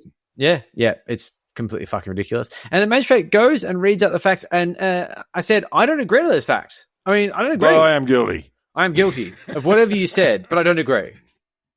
The second ground for the appeal was that Justice Robert Pierce should have recused himself. He's also on the full bench. This is in the Supreme Court. Jesus Christ. Anyway, the second ground was that Justice Robert Pierce should have recused himself from the 2024 judgment, which he won. Which he won. Because he had admitted to not understanding some of the appellant's arguments, which pretty much every judge or magistrate that dictator diplomat Dan has been in front of. Yeah. Crown Counsel Emily Bill, acting as a respondent in the appeal, told the court she did not need to make any additional submissions since she saw, quote, no prospect of success in the second ground of appeal. Not quite sure what he's appealing for. She said she had comprehensively addressed the first ground of appeal in her written submissions. Well, that's good. So Justice Shanahan, Tamara Jargo, and Michael Brett reserved their decision over the appeal to a later date. But just kick that what can do you reckon, down mate? the road. Yeah. Look, I don't think it's going to go too well, appeal-wise, for Diplomat Dan this time around, Joe. Oh, come on, give him a chance. Quietly. But we will go to the scoreboard, and it is Sovsit Dan 0. The man won. But Oh, Dan is okay. appealing. It could be overturned at any time. So he could be -1. Yes, yeah. It seems like this is probably the first subset who's going to be -1. Although I swear to God, someone else did something And similar. when we at say some Dan point. is appealing, he's not to us. He's not appealing. But I'm sure there's someone out there who would love him. But unlike Guru's chin, he's not appealing either. Appealing? Yeah, I shouldn't have said that. That's terrible.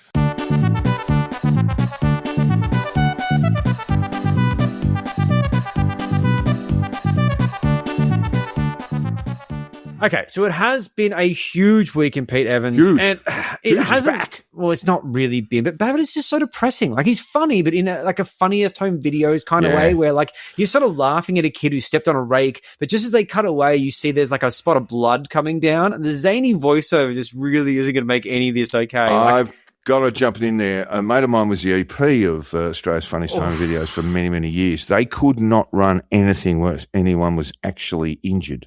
Oh, really? Yeah. I've been lied to my whole childhood, and I'm happy to Yeah, hear it. there were, I mean, look, a few grazes and a few cuts and abrasions and what have you, but might be acceptable. But anyone getting seriously knocked out or breaking facial bones or anything like that, no. It always felt like someone had really gone to hospital afterwards. But hey, that's the movie magic that we've all learned about. I knew all the voiceover guys, and they're all very funny guys. Yeah, Must have been a funny little workplace there for a while. And I just remember we used to play, we'd play cricket, and we'd get back to our bar, our club rooms and bar, and at 7:30, I think it might have even been 6:30. Australia's Funniest Home Videos would come on, and the kids, all the kids up to about 10 would just sit in front of it just roaring with laughter. We loved it. The American videos were shit, but the Australian ones were good. But they used to always splice the crap from the States. But yeah, look, it's depressing. The man's a senator, and I can't wait for him to leave the chamber. So look, neither can he, by the way. Yeah, apparently. Things. Anyway. Can't wait to get back to being a property manager. Yeah, good luck with that, mate. No one's buying a house off you. You're fucked in the head. So last year, Pete made an Instagram post announcing that he would be a speaker at the Bitcoin convention in Vegas to be held in May. Now, look, it's not being held in May. It's actually happening right now. But this whole nothing burger of a post was picked up by the usual tabloids, who must have like an alert set up, like in the office. It's a ding, ding, ding. Pete's just posted. Because it's just an excuse to stick the boot in. It's always this thing of like, Pete Evans has made a dramatic thing. He's uncancelling himself. By the way, did you know that he posted a Nazi meme and his life was ruined? Craggy Pete. Looking craggier than usual. It's a contest between news.com.au and the Daily Mail to see who hates him more. Daily Mail, they hate him. They really do hate him. They really do. And it's so lacerating. Anyway, they're mean. But the Speaker 2026 speaker blurb for Pete says this. Oh, have I got something to say? No, you're bold, mate. Chef Pete Evans is a Bitcoin max. Yeah. So I looked into this. I spent about 5 minutes. What does that mean? I don't know. I looked into it. And I know what all those words mean individually, but put them together. That makes no fucking sense. And Max has a capital M. So it's like a name. I don't know. I don't know. I tried to find out. I did like 5 minutes of like basic research and just no. Anyway, that's fine. He's also on 2 panels. One of them is named this. Bitcoin, did it change you, or did you find it at the right time? What? Okay. Yeah, I don't know. One of the speakers is named Paul Keating. Sign up for that session. Well, no, you can't afford to, which we'll get into in a second. And also this one. The Bitcoin Longevity Playbook, Health, Strength, and Vitality. Yeah. Do you feel like you clarified anything about what the fuck this means? It doesn't make them. Here we've got a dodgy currency, a non-fiat currency. No. Which fiat currency totally spooked Pete, didn't it? He didn't like it. Didn't like it. He didn't understand it. Wouldn't you call it lira if it was fiat like currency? Anyway. That is pretty good. So I'm not sure how a faux currency can make you healthier, stronger, and more vital. But what do I know, Joel? I don't own any of this shit. Make shit up until people stop putting money into it and then hedge against it. There you go. It's a time-honored tactic, yeah. Now, look, I got to say, I actually don't know what this means. I'm not going to find out. This is not going to happen. And you know why? Because to see the sessions, you need a whale pass, which is a total bargain at $12,999 plus $646.01. And 1 cent in fees. US dollars, What would be the fees? I don't know. Do you get accommodation? I don't know. Is that like Ticketmaster taking a cut? It's just America. Everything has a fee. It's a fair chunk of change to be listening to Pete. But anyway. Yeah, it's fucking dumb. So I just imagining all the grass-fed salmon you could buy with that and, just letting it rot in a dumpster. 3. How dumb. So, look, Pete used to talk a lot about Bitcoin, post about it all the time, very enthusiastic. He hasn't so much recently. There's reasons for that. He also did go... Prices in the shitter. Yeah, although it's just... So, he also went to the 2025 Bitcoin conference where he was on the equally puzzling panel named this. Proof of stake. Food systems, diet, and Bitcoin. Stake is spelled S-T-E-A-K, as in the yummy piece of cow. Yes, the deliciousness, not the protocol Bitcoin fucking blockchain nonsense. Now, I've mentioned this before, but the fact they made this shit pun is bad enough. But the fact that Bitcoin is not actually a proof of stake protocol, but a proof of work protocol, which is why there are giant warehouses full pointless computers. They're doing pointless calculations, burning actual electricity to achieve nothing. If Bitcoin were proof of stake, according to the pun, the world would actually be a better place. But it's not. No. Pete's an idiot. He backs this technology, which is ruining the fucking world. Thanks, pun, Pete. Though. Great pun, though. Great pun, asshole. So the price of Bitcoin has come down from the dizzying heights of 171,000 Australian dollars to a still very high $107,000. Well, it's fired back up to 100 because it was a lot below that. It's dipped and it's moved a lot. Last month when I looked at it. It's according to what Trump has said last week. Oh, it might be Aussie dollars and I might have been looking at US, yeah. You would have been looking at US, yeah. But look, the idea that maybe Trump is going to turn Fort Knox into a data center is the kind of thing that just keeps on fueling this dumb fucking Ponzi scheme. And it is completely pointless. And all it does is burn energy and make us all sad. And you can't even really buy drugs with it because it's kind of trackable. So, like, it's just dumb. Yeah. It's such a fucking pointless thing. It's not working. I mean, what would they do in Fort Knox if they just kept Bitcoin there? You know, they wouldn't need guards. I mean, you'd go in there and go, "Where is it? It's not here." You'd just be confused. You scratch your head. You can't steal it. It's fucking ridiculous. We've just broken in. We spent all this time breaking into Fort Knox, and we get there. There's nothing fucking there. Imagine the Ocean's 11 films. They'd be shit. It's just some asshole typing behind a keyboard, just being really frustrated. I can't guess the password. The encryption's too hard. This whole thing's fucked. Forget about it. Brad Pitt, go home. George Clooney, get out of here. So look, this is probably one of the reasons why the Bitcoin conference has been a complete failure. Not because the Ocean's 11 wouldn't be interesting if they made the Fort Knox thing. We went on that one, but just because the price has gone down. And I mean, like, realistically, the whole fucking crypto industry's turned to shit.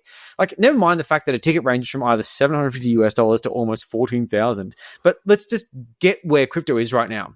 The crypto dream that was this whole libertarian utopia has been replaced with the face of Eric Trump. Eric Trump. That's a speaker at this conference. There's a confidence builder. I tell you what, man, if you are going anywhere and spending any amount of money, fiat or otherwise, to listen to Eric Trump talk about anything, you are part of the problem, and there is a problem. Yeah, that's a big problem. You need to have your brain removed and basically have a chimpanzee's brain inserted where your brain was. You are now a ward of the state, and unfortunately that state is America, so you are now a Trump. We must take a look as we go. We're just about to wrap up, folks. We must take a look at Trump Store. We must revisit Trump Store. We must. Joel sort of pointed it out to me, and there is some absolute overpriced shit there. You wouldn't believe. They've got creamed honey. Yeah, they do. It's the smallest fucking jar you've ever seen in your life. And who's creamed in it? I can only guess that Eric is just... I know how much you've been saving that one up. I know. I've been wanting to say this for a long time. That is good. Eric has creamed the honey. So it's actually just parts of his face. In a tiny jar for about $75. It's fucking pathetic. US. And then they were talking about how sustainable it is.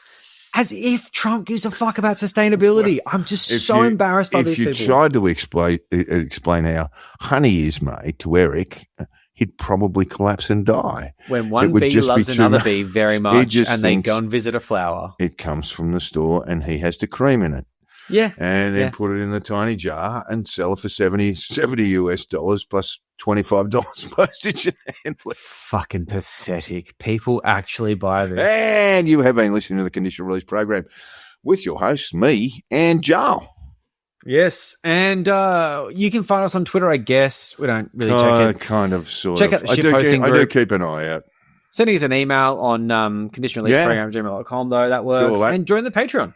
That's basically it, really. That's it. Join the fucking outro. Patreon, give us some money, and we'll do this a bit more often. We'd like to be professional podcasters, but then, gee whiz, podcasting's not getting a good rap at the moment. No. Poor old Joey Rogan, he's getting the shit kicked out of him.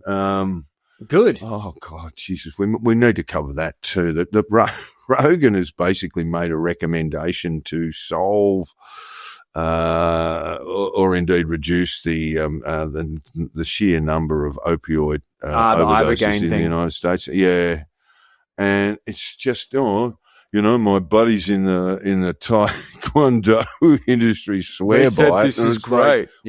And Trump just goes, hey, you want FDA approval? Oh, sure. He goes, hey, consider it done. Don't worry about it. It's fine. We don't need studies. Studies are for nerds. Yeah, it's embarrassing, and we live in a joke. We got to get stuck in a joke. Yeah, we do. Fucking idiot. What's his name? That swamp beast. Theo Von. Yeah. Jesus Christ. The kid's a moron. We are living in a world of idiots. He would have.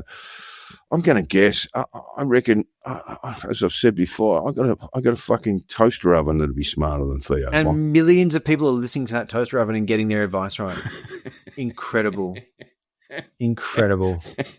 And he opted in for Donald Trump. Like, oh shit, I was really uncertain as to who to vote for. But now that Theo Von has told me who he's voting for, who he's endorsed, Jesus fucking Christ. Now I know. We really are living in a universe of fucking idiots. Yeah, and that's kind of how it's played out. Anyway, this was all really depressing, but a fun record. Thanks, guys. Please stick around for the next one. Cheers. I don't think I ever want to talk to any of those people. Fuck me, you guys are bastards.